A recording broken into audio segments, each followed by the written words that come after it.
مجھے بھی اللہ نے توفیق دی بخاری شریف 2 مرتبہ پڑھنے کی۔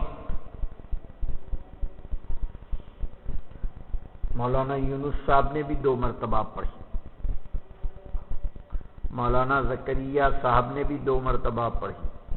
ایک تو ہوتا ہے کسی سے اجازت لینا، وہ مراد نہیں ہے، یہ تو سبقن پڑھنا۔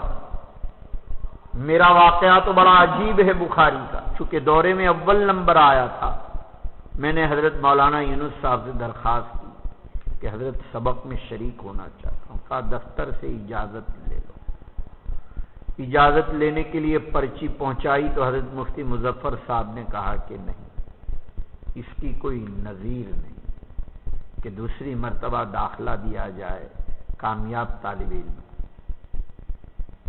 طبیعت میں شرارت تو تھی، سیدھے چلے گئے مظاہر علوم کے کتب خانے میں اور پچھلے سالوں کی رویدادیں تلاش کی تو دیکھا کہ مولانا ابرار الحق صاحب ہردوئی نے 2 مرتبہ ابو داؤد پڑھی اور حضرت مولانا مفتی محمود الحسن صاحب نے 2 مرتبہ ترمذی پڑھی۔ ہمیں پوری درخواست میں ان حوالوں کے ساتھ لکھ کر لے گیا اور مولانا یونس صاحب کو بھی ساتھ میں لے گیا۔ میں نے کہا حضرت آپ ذرا سفارش ہو، کہا اچھا میں 10 بجے جاؤں گا، تم پیچھے پیچھے آ جانا۔ درخواست کی، وہاں یونس صاحب وہیں تھے، کہا کہ حضرت وہ ان کے استاد ہیں، جلالین شریف پڑھی مولانا یونس صاحب نے مفتی مظفر حسین صاحب۔ کہا حضرت اس میں کیا اشکال ہے؟ کہا نہیں، کہا یہ بچہ کہہ رہا ہے کہ پہلے بھی اور یہ لکھ کر لایا ہے کچھ۔ کہنے لگے میری مراد یہ نہیں ہے کہ پچھلے دنوں میں کوئی تاریخ نہیں ملتی، میری مراد یہ ہے کہ میرے دور نظامت اور یہ جو مثالیں لے کر آئے یہ میرا دور نظامت نہیں تھا۔ بس جب دیکھا حضرت مولانا یونس صاحب نے کہ موڈ میں نہیں ہے بخاری شریف کے، غالب کیا وجہ تھی، کیوں اتنا تشدد لے لیا تھا مولانا مفتی مظفر صاحب نے، اس کی وجہ غالب یہ ہوگی کہ میں نے اب میری سمجھ میں آ رہا، دارالافتاء کا سال تھا، پہلی مرتبہ دارالافتاء کھلا تھا اور مفتی مظفر صاحب چونکہ خود بھی مفتی تھے اور تمرین افتاء کے لیے بہت ہی لمبا وقت درکار تھا، اس لیے غالب یہ ہے کہ وہ نہیں چاہتے تھے کہ میں بخاری میں جاؤں۔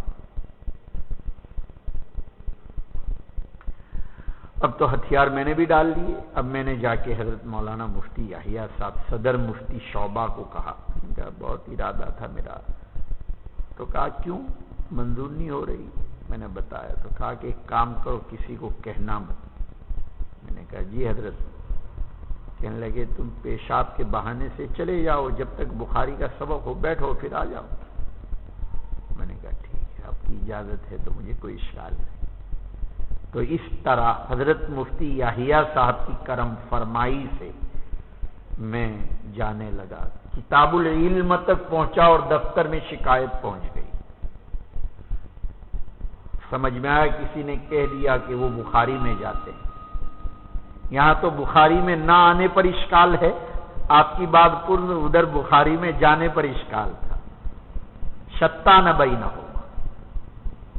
جی حالات میں کتنی تبدیلی آئی۔ اب اگر کسی کو کہا جائے دوسری مرتبہ مولانا پڑھ لو تو کہیں گے ارے میں نے اتنی محنت سے گزشتہ سال پڑھا ہے، اب دوسری مرتبہ پڑھنے کا کیا مطلب ہے؟ سلم میں نے 3 مرتبہ پڑھی، جبکہ پہلی مرتبہ 22 نمبر آئے تھے، اول نمبر۔